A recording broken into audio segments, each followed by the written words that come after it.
Halo semua, perkenalkan nama saya Jessica Sylvia Hutauruk dari kelas AKP 7B. Pada kesempatan kali ini saya akan mempresentasikan mengenai tata kelola pada mata kuliah Audit Internal. Setiap organisasi dalam bentuk apapun tentu memiliki visi dan misi demi mencapai tujuan dan program kerja yang telah disepakati. Keberhasilan organisasi dalam mencapai tujuan ditentukan oleh berbagai hal, salah satunya adalah tata kelola organisasi. Baiklah, kita masuk kepada struktur governance.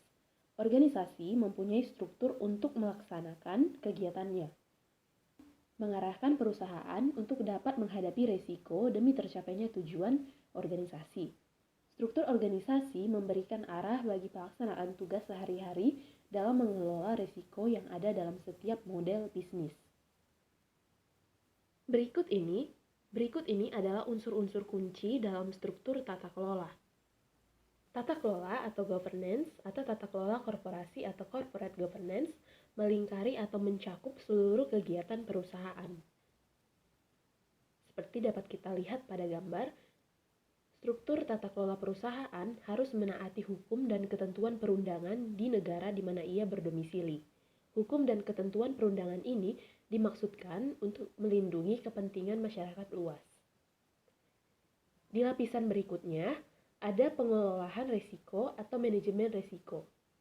Jika organisasi ini adalah perusahaan, istilah yang sering kita gunakan ialah pengelolaan risiko perusahaan atau manajemen risiko perusahaan atau enterprise risk management. Tujuan dari enterprise risk management adalah mengidentifikasi dan mengelola risiko yang mempunyai potensi berdampak negatif terhadap kesuksesan perusahaan. Yang kedua, meraih peluang atau opportunity yang memungkinkan terjadinya kesuksesan perusahaan.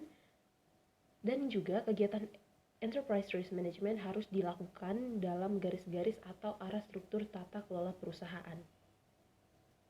Yang ketiga, lapisan ketiga dapat kita lihat adalah pengendalian internal atau sering disebut dengan internal control. Pengendalian internal ada di pusat lingkaran. Pengendalian internal adalah bagian yang tidak terpisahkan dari enterprise risk management. Dalam IRM ada risk response atau tanggapan atau jawaban terhadap risiko-risiko yang terjadi. Risk response ini dirancang untuk melaksanakan strategi-strategi enterprise risk management. Panah-panah yang berwarna merah pada gambar menunjukkan arah arus informasi. Direksi atau Dewan Komisaris memberikan arahan kepada manajemen senior dan memberikan petunjuk serta pedoman untuk melaksanakan kegiatan enterprise risk management. Berikutnya, manajemen senior memberikan arahan kepada lapisan manajemen di bawahnya untuk pengendalian yang spesifik ditanganinya. Ketiga lapisan pada gambar, tata kelola, enterprise risk management, dan sistem pengendalian internal menjadi satu cakupan dan liputan audit internal yang ditandai dengan panah berwarna biru pada gambar. Keseluruhan dari cara-cara suatu organisasi melaksanakan kegiatannya disebut dengan tata kelola perusahaan atau korporasi, atau disingkat tata kelola atau governance. Menurut OECD, Principle of Corporate Governance, tata kelola meliputi seperangkat hubungan antara manajemen perusahaan, direksi atau dewan komisaris, para pemegang saham, dan para pemangku kepentingan lainnya. Tata kelola juga merupakan struktur di mana tujuan perusahaan ditetapkan, dan cara mencapai tujuan tersebut serta cara memantau kinerja yang ditentukan. Dan definisi lainnya adalah gabungan antara proses dan struktur yang dilaksanakan oleh board untuk menginformasikan, mengarahkan, memimpin, dan memantau kegiatan organisasi dalam rangka pencapaian tujuan-tujuan organisasi. Berikut ini menunjukkan gambaran umum tentang tata kelola.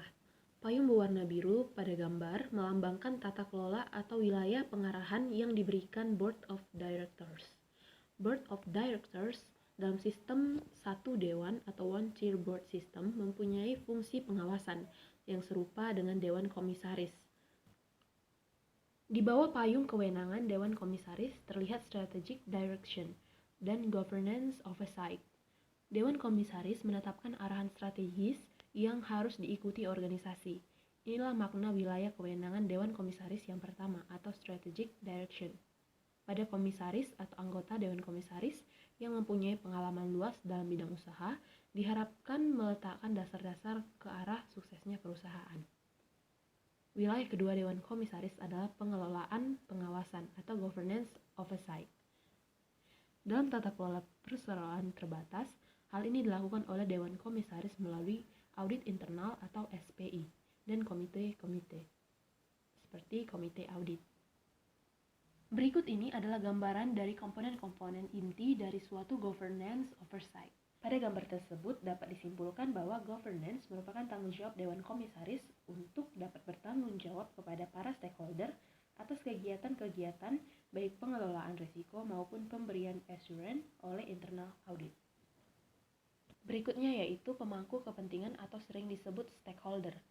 Stakeholder adalah seseorang atau sekelompok atau organisasi yang mempunyai kepentingan atau kepedulian dalam suatu organisasi. Pemangku kepentingan dapat mempengaruhi atau dipengaruhi oleh tindakan, tujuan, dan kebijakan organisasi. Beberapa contoh dari pemangku kepentingan inti atau dalam bisnis yaitu seperti kreditur, direktur, karyawan, pemerintah, atau lembaga-lembaga pemerintah, pemilik atau pemegang saham, pemasok barang dan jasa, serikat buruh, dan komunitas dari mana bisnis mendapatkan sumber dayanya. Adapun beberapa dari stakeholder atau pemangku kepentingan, yaitu yang pertama, para karyawan. Para karyawan adalah mereka yang bekerja pada perusahaan dan karenanya mereka terlibat langsung dalam kegiatan usaha. Mereka mempunyai kepentingan langsung dalam kelangsungan hidup dan suksesnya perusahaan. Yang kedua, para pelanggan atau customer. Para pelanggan juga mempunyai kepentingan atas suksesnya perusahaan dari mana mereka membeli barang atau jasa. Selanjutnya, para pemasok barang dan jasa atau vendor. Mereka mempunyai kepentingan langsung dalam perusahaan yang mereka layani. Mereka berkepentingan atas suksesnya perusahaan ini karena imbalan yang mereka terima sangat tergantung pada hal tersebut. Selanjutnya, para pemegang saham. Mereka tidak terlibat dalam kegiatan sehari-hari perusahaan, namun mereka sangat berkepentingan terhadap suksesnya perusahaan. Para pemegang saham pengendali terlibat secara langsung atau tidak langsung dalam kegiatan sehari-hari perusahaan. Selanjutnya adalah regulator. Regulator adalah mereka seperti lembaga-lembaga pemerintah yang mempunyai wewenang mengatur dan mengawasi perusahaan, contohnya OJK. Selanjutnya, lembaga keuangan atau kreditur. Mereka mempunyai struktur pinjaman dan erat hubungannya dengan para pemegang saham yang mempunyai struktur permodalan perusahaan. Adapun yang termasuk ke dalam kebutuhan dan ekspektasi dari stakeholder, yang pertama yaitu keuangan. Ini mencakup penghasilan per saham, tingkat likuiditas, penilaian atas kemampuan membayar utang, hasil atas investasi, ketersediaan modal, paparan perpajakan, kelemahan-kelemahan yang signifikan dalam bidang keuangan, dan transparansi atau keterbukaan mengenai hal-hal yang perlu diungkapkan. Yang kedua adalah kepatuhan, litigasi, aturan perilaku etis, pelanggaran di bidang keselamatan kerja dan lingkungan, perintah atasan untuk menghentikan pertengkaran, investigasi oleh aparat penegak hukum, denda-denda yang dikenakan karena pelanggaran hukum, dakwaan, dan penahanan terhadap karyawan, bisa terhadap anggota direksi, karyawan, dan sebagainya.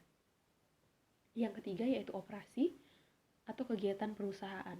Tujuan perusahaan yang berhasil dicapai, pemanfaatan aset secara efisien, perlindungan terhadap aset atau misalnya indikasi adanya asuransi, berkurangnya nilai aset atau aset impairment, dan juga perusahaan aset.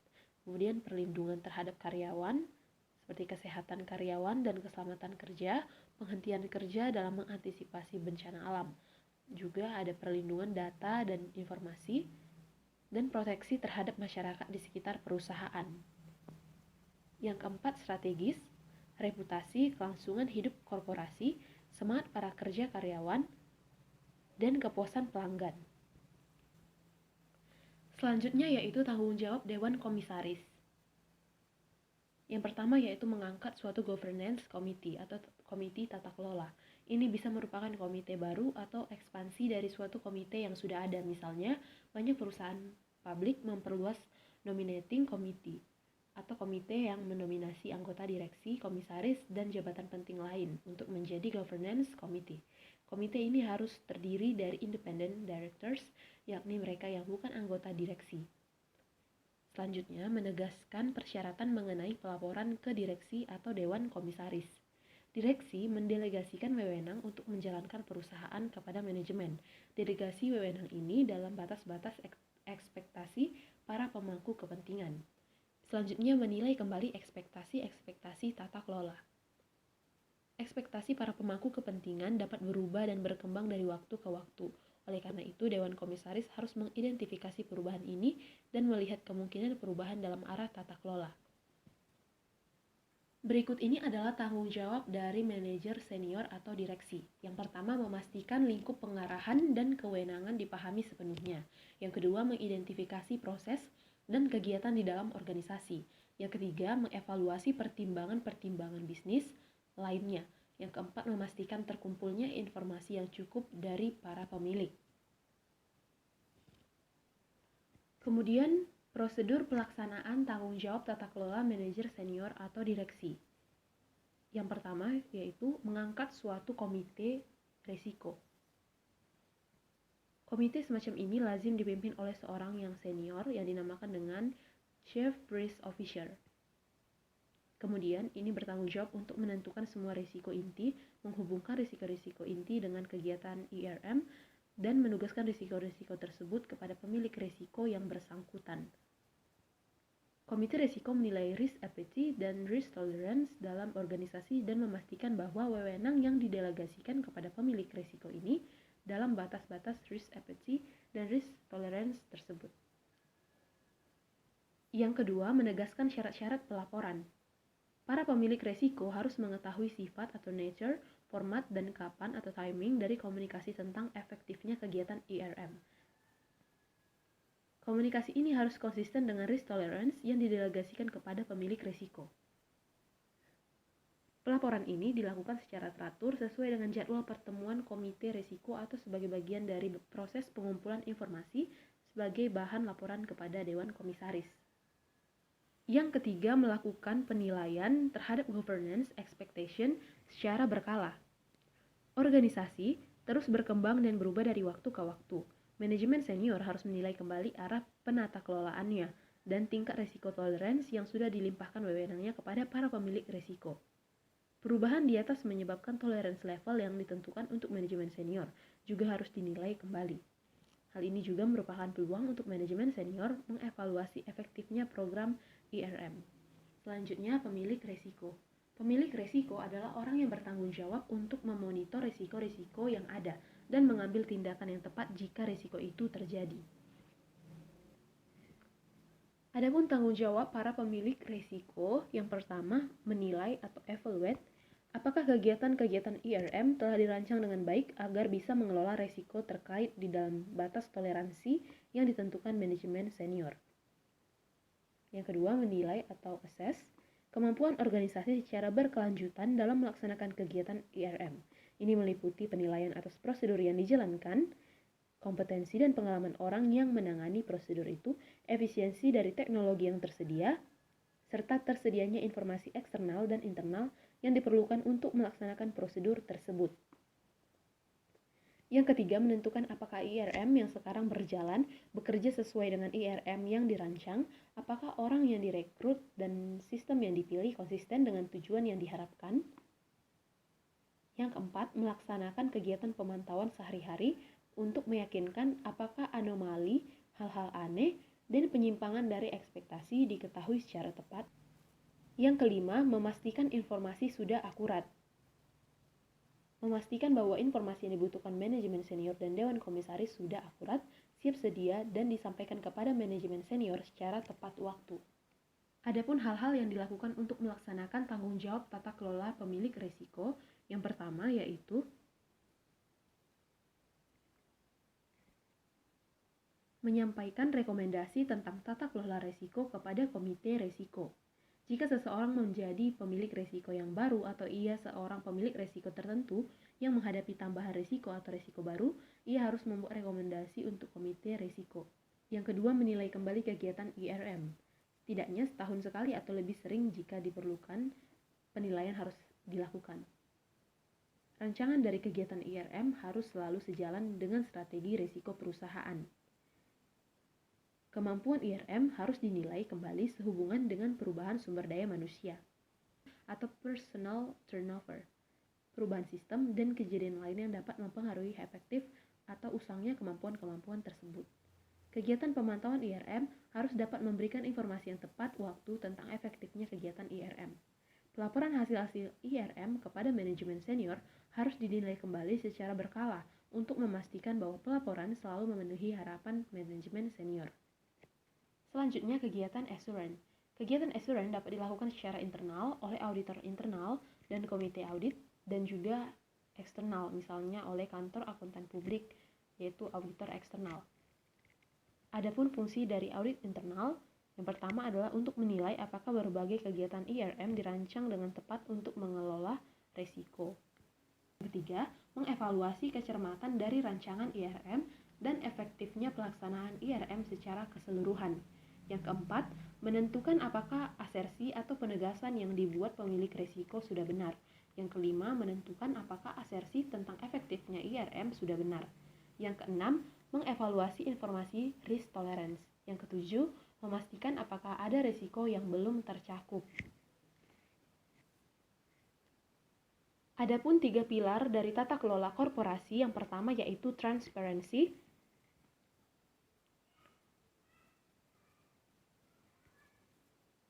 Transparansi merupakan komponen tata kelola korporasi yang sangat menentukan karena transparansi memastikan bahwa semua tindakan perusahaan dapat dicek setiap saat oleh pengamat luar. Transparansi membuat proses-proses dan transaksi-transaksi perusahaan dapat diperiksa. Kedua, akuntability. Akuntabilitas berkaitan dengan ownership atau kepemilikan mengenai perbuatan atau tindakan orang lain, baik yang berdampak baik atau buruk. Pilar yang ketiga yaitu security. Perusahaan diharapkan membuat proses-prosesnya transparan dan manusianya akuntabel. Pilar yang ketiga yaitu security. Perusahaan diharapkan membuat proses-prosesnya transparan dan manusianya akuntabel. Ketika seluruh data perusahaan terjaga dengan aman dari akses pihak-pihak yang tidak bertanggung jawab, maka secara sederhana dapat dinyatakan tidak ada kompromi mengenai hal ini. Baiklah, sekian presentasi yang dapat saya bawakan. Terima kasih sudah menonton.